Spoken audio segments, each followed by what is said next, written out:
राजकुमारी विद्यावती आज अकेले ही सैर करने वन में गई हुई थी। हरे भरे वन में घूमते हुए उनकी नजर अचानक एक पेड़ के पीछे पर टिक जाती है। अरे वाह, कितनी सुनहरी रोशनी आ रही है इस पेड़ के पीछे से। क्या होगा वहाँ? एक बार जाकर देखती हूँ। राजकुमारी विद्यावती उस पेड़ के पीछे चली जाती हैं। राजकुमारी देखती हैं कि उस पेड़ के नीचे एक अंगूठी पड़ी हुई है। कितनी सुंदर अंगूठी है ये। पता नहीं ऐसे कौन से रत्न का उपयोग किया है इसे बनाने के लिए, जो इतनी रोशनी फैली है इस अंगूठी से। बहुत सुंदर है। आज तक मैंने इतनी सुंदर अंगूठी नहीं देखी है। ऐसा विचार करके राजकुमारी विद्यावती वो अंगूठी उठा लेती है और राजमहल लौटती है। राजमहल में विद्यावती वो अंगूठी सबसे छुपाकर अपने कक्ष में रख देती है। तभी महारानी लीलावती आती है और बेटी, क्या छुपा रही हो? नहीं, मैं तो कुछ भी नहीं छुपा रही हूँ। वो अभी बाहर से आई हूँ ना, तो अपने आभूषण निकालकर स्नान करने जा रही हूँ। ठीक है, जल्दी स्नान करके भोजन करने आ जाओ। आज सब तुम्हारी पसंद का भोजन बनाने को कहा है मैंने। हाँ, आप जाइए माँ, मैं अभी आती हूँ।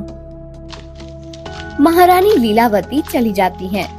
विद्यावती भी स्नान करने जाती है। कुछ देर के बाद राजकुमारी विद्यावती, महाराज चित्रसेन, राजकुमार मोहित और महारानी लीलावती सब मिलकर भोजन करते हैं। रात को विद्यावती अपने कक्ष में आकर वो अंगूठी अपनी उंगली में पहन लेती है। अंगूठी को पहनते ही विद्यावती को ऐसा महसूस होता है कि जैसे उसे बिजली का तेज झटका लगा है। उसका शरीर थरथराने लगता है और अरे, ये क्या हो रहा है मुझे? ये अचानक मेरे शरीर में थरथराहट क्यों होने लगी? विद्यावती ऐसा विचार कर ही रही होती है कि उसे खुली आंखों से सपना दिखने लगता है। विद्यावती देखती है कि वो वन में एक ऐसे भाग में है जहाँ कई सारे स्वर्णमुर्ग घूम रहे हैं। विद्यावती अपनी आंखें बंद करके खोलती है और ये क्या देखा मैंने अभी? क्या ये कोई सपना था या और कुछ? इस अंगूठी को पहनते ही मुझे कुछ विचित्र अनुभव हो रहा है। इसे निकाल कर रखना ही उचित होगा। विद्यावती उस अंगूठी को निकाल कर रख देती है। अगली सुबह विद्यावती उठकर तैयार हो जाती है। फिर कल मुझे जो दिखा था वो सपना था या सत्य? कितने सुंदर थे वो स्वर्णमृग। यदि सत्य में ऐसे स्वर्णमृग होते और मुझे उन्हें देखने का अवसर मिला तो कितना अच्छा होगा।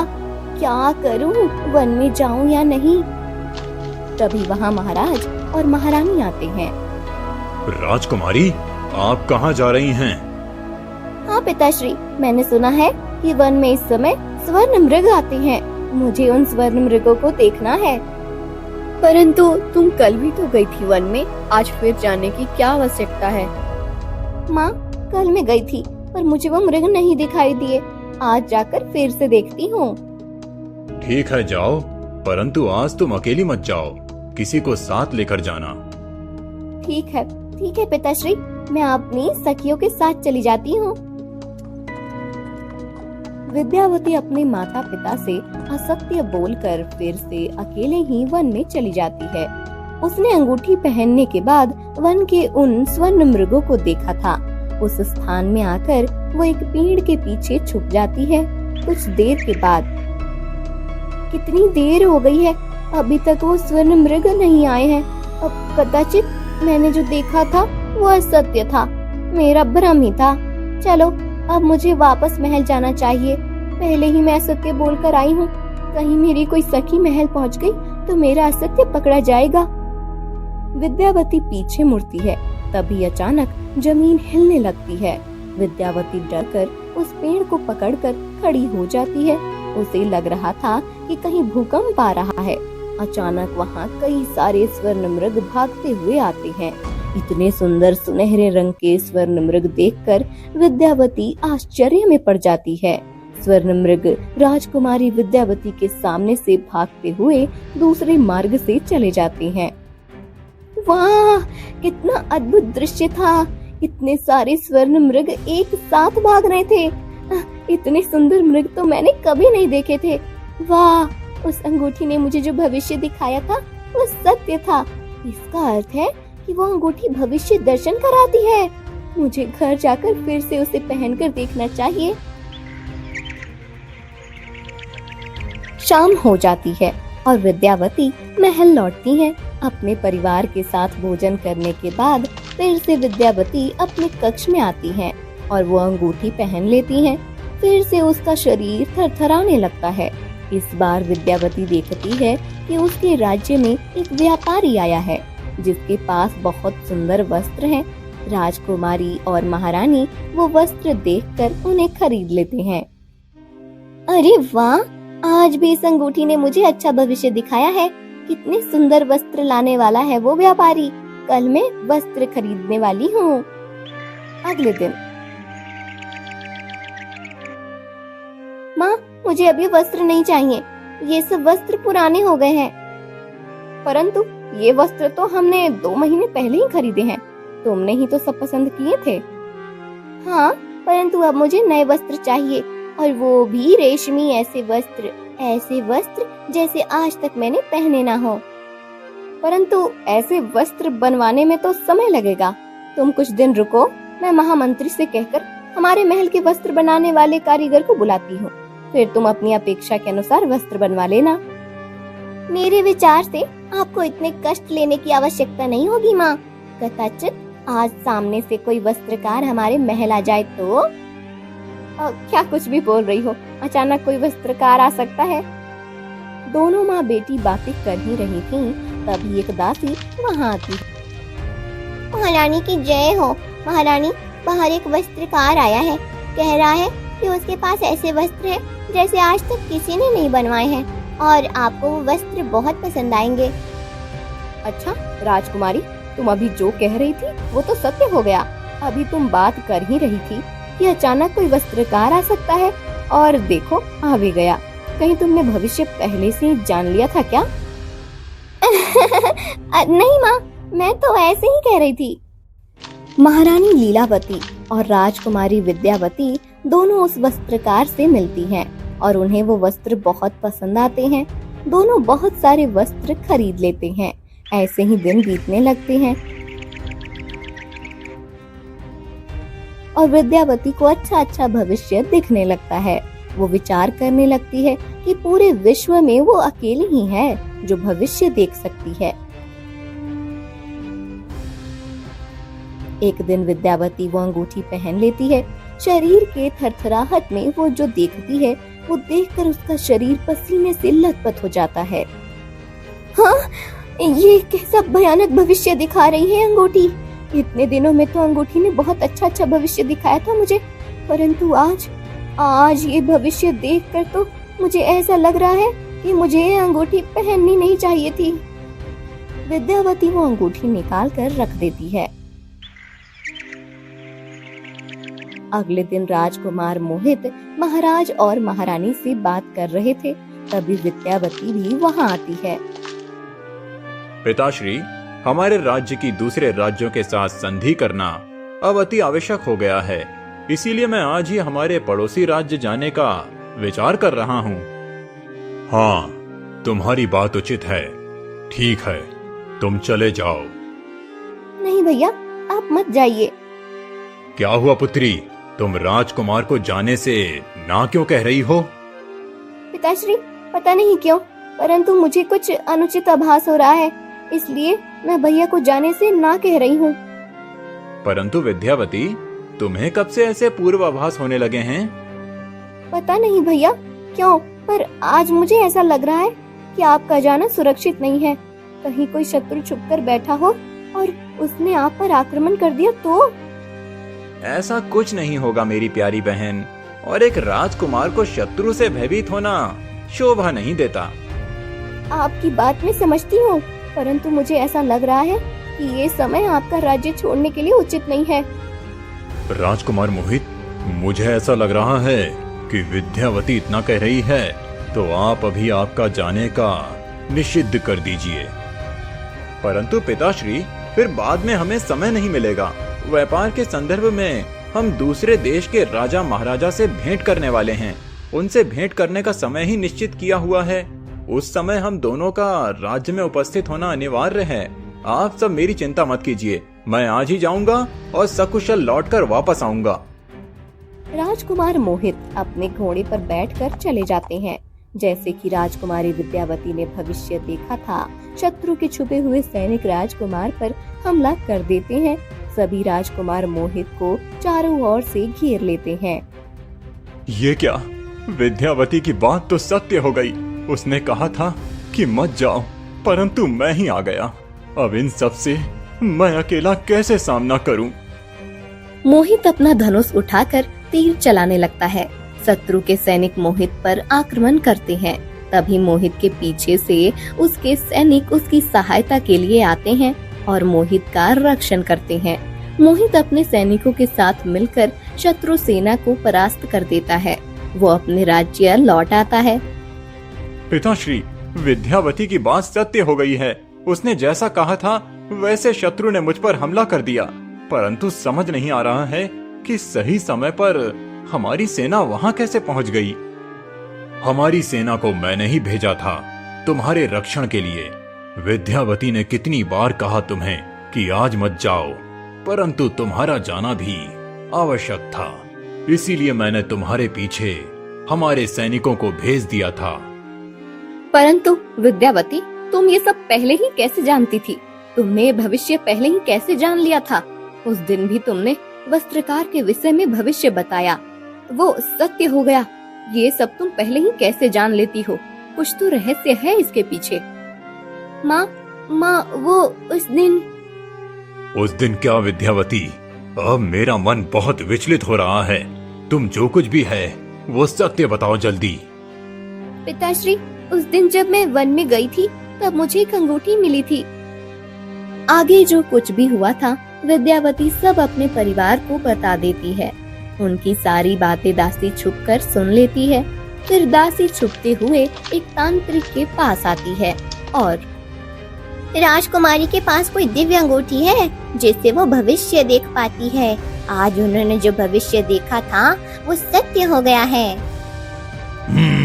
वो अंगूठी, मैं कितने दिनों से उसी अंगूठी को ढूंढ रहा था। तुम राजकुमारी से वो अंगूठी प्राप्त करके मुझे ला कर दो।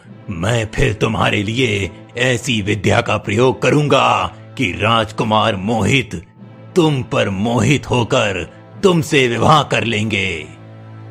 राजकुमार को अपना पति बनाने के लिए मैं कुछ भी कर सकती हूँ। ठीक है, मैं शीघ्र अति शीघ्र उस अंगूठी को प्राप्त करके उसे आपके पास लेकर आऊंगी। दासी राजकुमारी के कक्ष में जाती है। वो अंगूठी ढूंढ रही होती है, परंतु तभी राजकुमारी आती है और दासी पकड़ी जाती है। दासी को महल से बाहर कर देते हैं। उधर तांत्रिक को ये बात पता चलती है और वो अब खुद ही अंगूठी लेने के लिए अपना रूप बदलकर महल में आता है।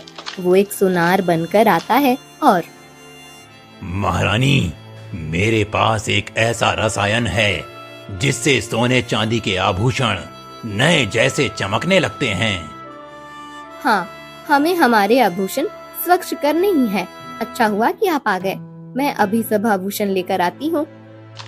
महारानी लीलावती आभूषण लेकर आती है और विद्यावती को भी उसके आभूषण लाने को कहती है। दोनों अपने आभूषण तांत्रिक को दे देती है।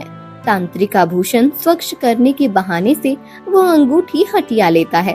तांत्रिक अपने स्थान पर वापस आता है और वो अंगूठी पहन लेता है। ये क्या? ये अंगूठी पहनने के बाद भी मुझे भविष्य क्यों नहीं दिख रहा है? क्या है ये सब? अब इसका उत्तर तो राजकुमारी ही दे पाएगी। इस बार तांत्रिक अपने असली रूप में राजमहल में आता है और राजकुमारी, ये अंगूठी मुझे भविष्य क्यों नहीं दिखा रही है? क्या है इसका रहस्य? मेरी अंगूठी ये तुम्हारे पास कैसे आई? वो सब महत्व का नहीं है। तुम सिर्फ ये बताओ कि ये मुझे भविष्य क्यों नहीं दिखा रही है। ये सब मुझे नहीं पता। तब तक राजकुमारी का पूरा परिवार वहाँ आ जाता है। तांत्रिक राजकुमारी से बहुत गुस्सा हो जाता है और अपनी विद्या से उसे एक आईने में कैद कर लेता है। ये क्या किया तुमने? मेरी बहन को आईने में कैद कर लिया।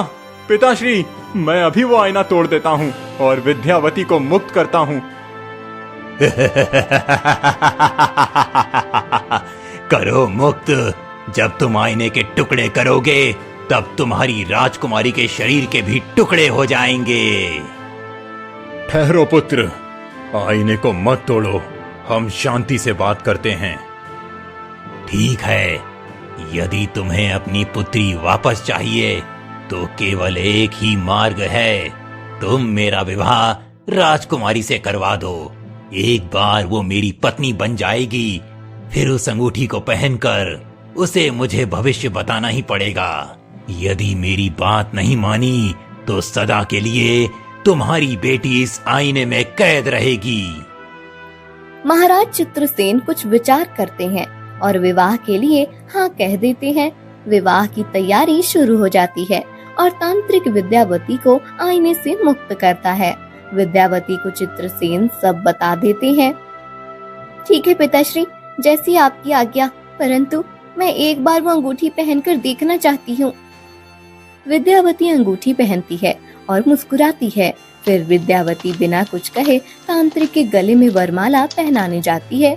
जैसे ही विद्यावती का स्पर्श तांत्रिक को होता है, अचानक तांत्रिक जलकर भस्म बन जाता है। ये क्या? अचानक ये तांत्रिक जलकर भस्म कैसे बन गया? मुझे कुछ पता नहीं है पिताश्री। तभी अचानक उस अंगूठी से तेज रोशनी फैलती है और एक सुंदर सी परी वहाँ प्रकट होती है। उस दुष्ट तांत्रिक ने मुझे इस अंगूठी में कैद किया था। तांत्रिक को पता था कि मैं भविष्य देख सकती हूँ। उसने मुझे मेरी शक्ति उसे देने को कहा और जब मैंने उसे ना कहा तब उसने मुझे अंगूठी में कैद कर दिया। उससे वो अंगूठी कहीं खो गई और राजकुमारी को मिल गई। पर वो तांत्रिक जलकर राख कैसे हो गया? हाँ, मैंने कुछ देर पहले यही भविष्य देखा था कि मेरी वरमाला पहनाते समय ही तांत्रिक जलकर भस्म बन जाएगा और इसलिए मैं मुस्कुरा रही थी। जब राजकुमारी उसे वरमाला पहना रही थी तब उन्होंने ये अंगूठी पहनी हुई थी। राजकुमारी की पवित्रता की शक्ति और मेरी शक्ति दोनों एक साथ मिल गई और उससे दुष्ट तांत्रिक का नाश हो गया। परी, अब तुम मुक्त हो गई हो और मैं भी उस दुष्ट तांत्रिक से विवाह करने से बच गई हूँ। हाँ, अब हम दोनों प्रसन्नता पूर्वक हमारा जीवन व्यतीत कर सकते हैं। मैं अब अपने लोक वापस चली जाती हूँ, परंतु मेरी ये भविष्य देखने वाली शक्ति का अंश मैं तुम में छोड़कर चली जाती हूँ। इससे तुम्हारे राज्य को लाभ होगा। परी अपनी शक्ति राजकुमारी विद्यावती को देकर चली जाती है। भविष्य देखने वाली राजकुमारी विद्यावती के कारण महाराजा चित्रसेन के राज्य को बहुत लाभ होता है और उनका राज्य समृद्ध हो जाता है। गरीब घर की बेटी माधुरी नदी के किनारे बैठी हुई थी। माधुरी दिखने में बहुत सुंदर थी। हे ईश्वर, कब तक हमें ऐसे गरीबी में जीना पड़ेगा? मेरे बापू इतनी मेहनत करते हैं, दिन रात मजदूरी करते हैं, पर हमारे खर्चे हैं कि कम हो ही नहीं रहे हैं। मैं तो ऐसे जीने से अब तंग आ गई हूँ। कभी कभी तो ऐसा लगता है कि कोई चमत्कार हो जाए और हम रातों रात धनवान बन जाएं। माँ भी बीमार है, उसकी बीमारी का खर्चा उठाने का बोझ भी बापू पर ही है। माधुरी अब रोने लगती है और उसके आंसू नदी में गिरने लगते हैं। तभी वो मोतिया में बदल जाती है और एक सुंदर माला नदी के पानी पर तैरने लगती है। माधुरी उस माला को अपने हाथ में लेती है। हाँ, इतनी सुंदर माला है, पर ये यहाँ कैसे आ गई? किसकी होगी ये माला? माधुरी सोचने लगती है। तभी नदी के पानी से एक सुंदर जलपरी बाहर आती है। ये सुंदर माला तुम्हारी हो सकती है सुंदर लड़की। एक जलपरी? कहीं मैं कोई सपना तो नहीं देख रही हूँ? अब जलपरी मेरी आंखों के सामने है। नहीं, तुम कोई सपना नहीं देख रही हो। मैं सच में तुम्हारे सामने हूँ। मैं तुम्हें ये माला दे सकती हूँ, परंतु मुझे तुम्हारी सहायता की आवश्यकता है। हाँ हाँ अवश्य, बताओ मैं तुम्हारी क्या सहायता कर सकती हूँ। देखो, ये एक दिव्य चमत्कारी माला है। इस माला से तुम एक वरदान मांग सकती हो। अच्छा, हाँ, परंतु उससे पहले तुम्हें मेरी सहायता करनी पड़ेगी। मैं जन्म से इस नदी में ही रहती हूँ। पानी के ऊपर आकर जब मैं देखती हूँ तो हर बार मुझे बाहर की दुनिया का आकर्षण होने लगता है। मैं चाहती हूँ कि केवल एक दिन के लिए तो मैं इस जलपरी के शरीर को त्याग कर बाहर घूमने जा पाऊँ। पर इसमें मैं तुम्हारी क्या सहायता कर सकती हूँ? तुम एक दिन के लिए मुझे अपना शरीर दे दो। तुम यहाँ मेरे स्थान पर जलपरी बनकर रहो और मैं तुम्हारे शरीर को धारण करके पूरा गांव घूम लूंगी। कल जब मैं यहाँ वापस आऊंगी तब तुम इस माला को लेकर उससे वरदान मांग लेना। माधुरी सोचने लगती है। उसे लगता है कि इस अवसर का लाभ उठा लेना चाहिए। उसे वो माला अपनी गरीबी मिटाने का एक जरिया लगने लगता है। हाँ ठीक है। जलपरी पानी से बाहर आती है। वो अपनी शक्ति से माधुरी का शरीर धारण कर लेती है। माधुरी जलपरी बनकर नदी में चली जाती है और जलपरी माधुरी का रूप लेकर गांव में आ जाती है। जलपरी गांव में घूमने लगती है। वाह, कितना अच्छा लग रहा है। आज पहली बार मैं नदी से बाहर आई हूँ। आज इन पैरों पर चलकर ऐसा महसूस हो रहा है जैसे मैं मनुष्य ही हूँ। वाह, कब से मैं इस दिन की प्रतीक्षा कर रही थी। आज मेरी प्रतीक्षा का अंत हुआ है। कितना सुंदर गांव है, हरे भरे खेत हैं, सुंदर सुंदर घर है और हाँ, वो वन। मैं तो अभी उस वन में गई ही नहीं हूँ। चलो उस वन में जाकर भी देखती हूँ। जलपरी वन में जाने लगती है। उधर माधुरी जलपरी के शरीर में नदी में घूमने लगती है। वो अपने मन में बोलने लगती है, वाह, कितनी सुंदर नदी है और इस नदी में कितनी सारी और सुंदर मछलियाँ हैं। आज तक तो इस नदी को सिर्फ ऊपर से देखा है, पर आज पहली बार नदी के इतनी अंदर जाकर नदी देखने का मौका मिला है। मैंने तो कभी नहीं सोचा था कि कभी मुझे ऐसे जलपरी बनने का अवसर प्राप्त होगा। ये सब उस जलपरी के कारण हुआ है। आज तक तो जलपरियां के बारे में सिर्फ सुना था, पर आज मैं खुद ही एक जलपरी बन गई हूँ। अब कोई ये देखेगा तो उसे विश्वास नहीं होगा, पर मैं ऐसी पहली लड़की हूँ जो कुछ समय के लिए ही सही पर जलपरी बनी हूँ। जलपरी और माधुरी दोनों बहुत खुश होती हैं। दोनों भी एक दिन के लिए ऐसा जीवन जीने वाली थी जिनकी उन्होंने सिर्फ कल्पना ही की होगी। जलपरी वन में आगे बढ़ी रही थी कि तभी उसके सामने एक जंगली सुअर आ जाता है। वो सुअर जलपरी को घूरने लगता है और जलपरी डर जाती है।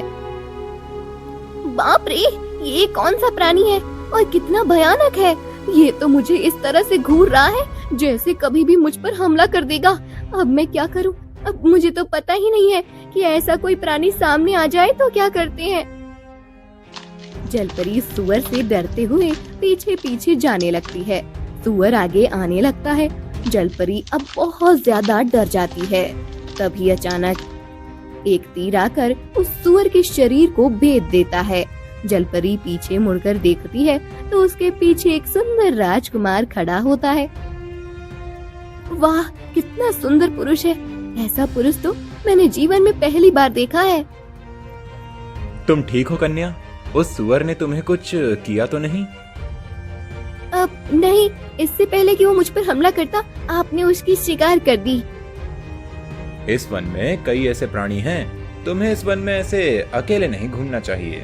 वैसे कौन हो तुम? जी, मैं माधुरी हूँ। बहुत गरीब हूँ। यही पास में मेरा घर है।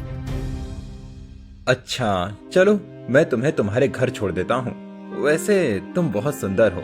मैंने तुम्हारी जैसी कन्या आज तक नहीं देखी है। राजकुमार, मैंने भी आपके जितना सुंदर पुरुष नहीं देखा है। जलपरी और राजकुमार आगे चलने लगते हैं। नदी में जलपरी नदी के तल तक जाती है। तब उसे एक मछली मिलती है जो उसे बताती है कि उसे मछलियों के राजा मत्स्य राज ने बुलाया है। माधुरी को कुछ समझ नहीं आता और वो उस मछली के पीछे जाने लगती है। वो मछली माधुरी को लेकर पानी के नीचे एक महल में जाती है। जलपरी, आज तुम्हें आने में इतनी देर कैसे हो गई? तुम्हें पता है ना कि इस समय तुम्हें मेरे सामने नृत्य सादर करना होता है। क्या मैं नृत्य करूं? पर माधुरी उसे नृत्य करना है ये बात सुनकर चौंक जाती है। उसे तो ये पता ही नहीं था कि जलपरी मत्स्य राज की राज नर्तकी है। वो जैसे तैसे नाचने लगती है। बहुत देर नाचने के बाद माधुरी थक जाती है।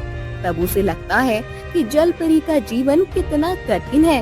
इधर जलपरी राजकुमार के साथ माधुरी के घर पहुंच जाती है। अगले दिन वो राजकुमार कितने सुंदर है। मुझे तो आज भी उन्हें देखने का मन हो रहा है। क्या आज फिर वो उस वन में आएंगे? मैं जाकर देखती हूँ। जलपरी वन में आती है। राजकुमार भी उसकी ही प्रतीक्षा कर रहे थे। मैं जानता था कि तुम यहाँ अवश्य आओगी। मेरी तरह ही तुम भी मुझ पर मोहित हो गई हो, ये सत्य है ना? जी राजकुमार, मैं आप पर मोहित हो गई हूँ, ये सत्य है। ठीक है, तो हम शीघ्र ही विवाह कर लेते हैं। परंतु हम विवाह कैसे कर सकते हैं राजकुमार? क्यों नहीं? तुम गरीब हो, इसमें तुम्हारा क्या दोष है? हमारे विवाह का आधार प्रेम होगा, हमारी आर्थिक सामाजिक स्थिति नहीं। मैं शीघ्र ही पिताश्री से हमारे विवाह की बात करूंगा। जलपरी राजकुमार से इतनी मोहित हो गई थी कि उसे ये भी याद नहीं था कि वो वास्तव में है कौन। वो माधुरी के शरीर को ही अपना शरीर समझ रही थी और अब उसे उस शरीर में रहना अच्छा लगने लगा था। नदी में माधुरी जलपरी के आने की राह देख रही थी। पूरा दिन बीत जाता है पर जलपरी नदी में वापस नहीं आती।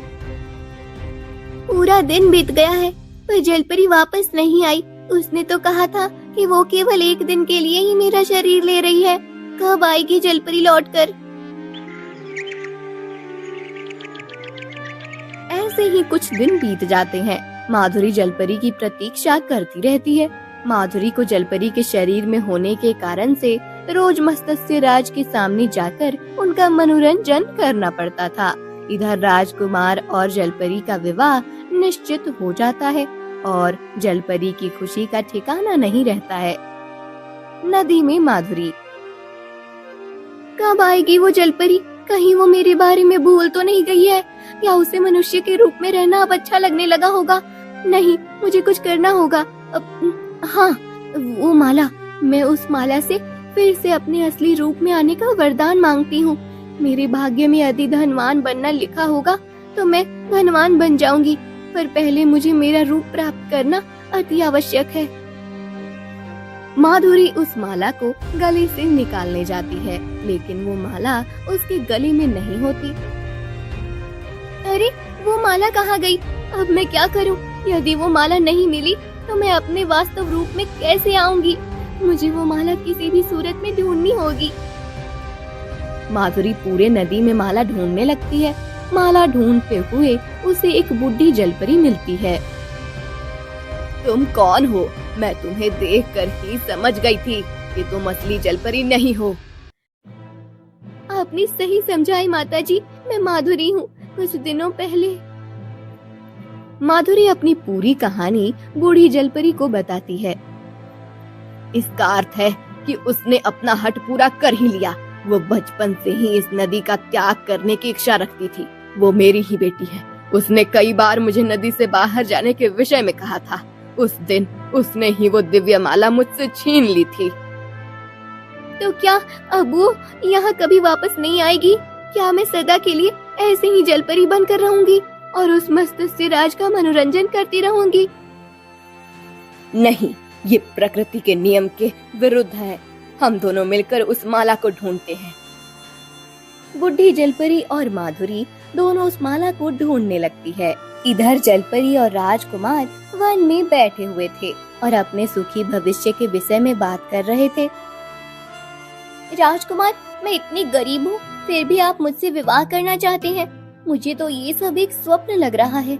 मैंने कभी विचार नहीं किया था कि मेरे जीवन में सच में कोई राजकुमार आएगा। तुम बहुत सुंदर हो माधुरी। तुम्हारे चेहरे की छवि मेरे मन में ऐसी बस गई है कि मुझे तुम्हारे सिवा और कुछ दिखाई नहीं देता। तुम जैसी सुंदर कन्या का स्थान किसी झोपड़ी में नहीं अपितु राजमहल में ही है। मुझसे विवाह होने के बाद तुम्हारे माता पिता का जीवन भी संवर जाएगा। तुम्हारी माँ का अच्छा उपचार हो जाएगा। राजकुमार आप बहुत अच्छे हैं, परंतु मुझे लगता है कि मैं आपके लिए योग्य नहीं हूँ। तुम ऐसा विचार क्यों कर रही हो?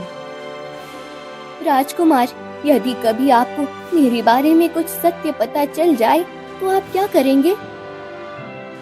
मैं तुमसे इतना प्रेम करता हूँ कि कोई मुझे तुम्हारे विषय में कुछ भी बताए, मुझे उन पर विश्वास नहीं होगा। राजकुमार की ये बात सुनकर जलपरी निश्चिंत हो जाती है। उधर नदी में बूढ़ी जलपरी और माधुरी उस माला को ढूंढ रही होती है। बूढ़ी जलपरी को वो माला एक मछली के मुंह में दिखाई देती है। वो मछली उस माला को लेकर जा रही थी।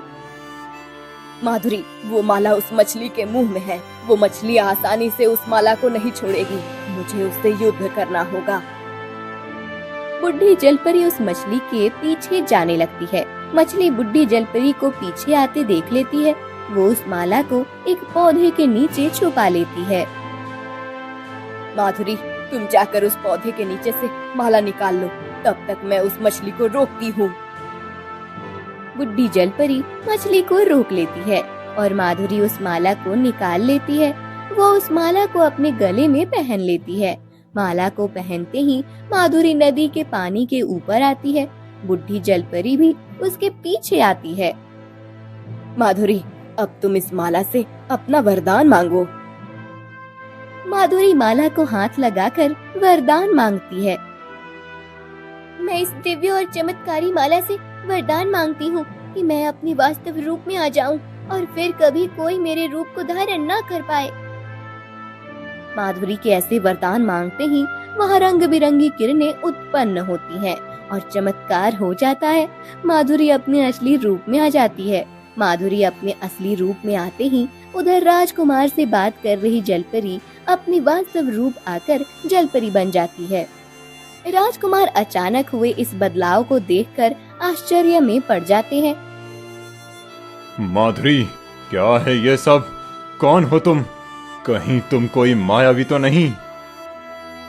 नहीं राजकुमार, मैं कोई मायावी नहीं हूँ। वास्तव में मैं एक जलपरी हूँ। मैं माधवी का रूप लेकर यहाँ आई थी। मैंने एक दिन के लिए ही उसके शरीर को धारण किया था, परंतु जब मैंने आपको देखा तब मैं अपने वास्तव रूप को भूल गई। जब मुझे स्मरण हुआ तब तक हमारा विवाह निश्चित हो गया था और मैं आपसे दूर होना नहीं चाहती थी। अर्थात तो तुमने मुझसे छल किया है। तुमने अपने इतने बड़े रहस्य को मुझसे छुपा कर रखा था। मैं तुमसे विवाह नहीं कर सकता। मैं एक स्त्री से विवाह करना चाहता हूँ, किसी जलपरी से नहीं। जलपरी नदी के बाहर थी और वो पानी के बिना अब तड़पने लगी थी। राजकुमार, आपने सही कहा। मैं अपनी मर्यादा भूल गई थी, परंतु अब मुझे नदी में जाना अनिवार्य है। यदि मैं नदी में अगर नहीं गई तो पानी के बिना मेरी मृत्यु हो जाएगी। फिर राजकुमार जलपरी को लेकर नदी पर आते हैं। वो जलपरी को नदी में छोड़ते हैं। तभी उन्हें नदी के तट पर माधुरी दिखाई देती है। तो तुम ही असली माधुरी हो। मैं तुम्हारे इस रूप से प्रेम करता हूँ जिसे उस जलपरी ने धारण किया था। राजकुमार माधुरी को अपनी और जलपरी के भेंट के विषय में बताते हैं। माधुरी सब समझ जाती है और राजकुमार के साथ चली जाती है। बुढ़ी जलपरी जलपरी से कहती है, मैंने तुमसे कहा था कि हमारे लिए नदी के बाहर जाना ठीक नहीं है। इस नदी में रहना यही हमारी मर्यादा है। मैं समझ गई हूँ माँ, मुझसे बहुत बड़ी भूल हो गई है। उस दिन उस लड़की को रोता हुआ देखकर मुझे अपनी योजना सफल होते हुए दिखाई दे रही थी, इसलिए मैंने ऐसा किया, परंतु अब मैं ऐसा नहीं करूँगी। जलपरी अपनी माँ के साथ नदी के अंदर चली जाती है। जलपरी का ये रहस्य राजकुमार किसी को नहीं बताते हैं। माधुरी का विवाह राजकुमार के साथ हो जाता है और दोनों खुशी से रहने लगते हैं। राजकुमार के साथ विवाह होने के बाद माधुरी का धनवान बनने का स्वप्न सत्य में उतर जाता है।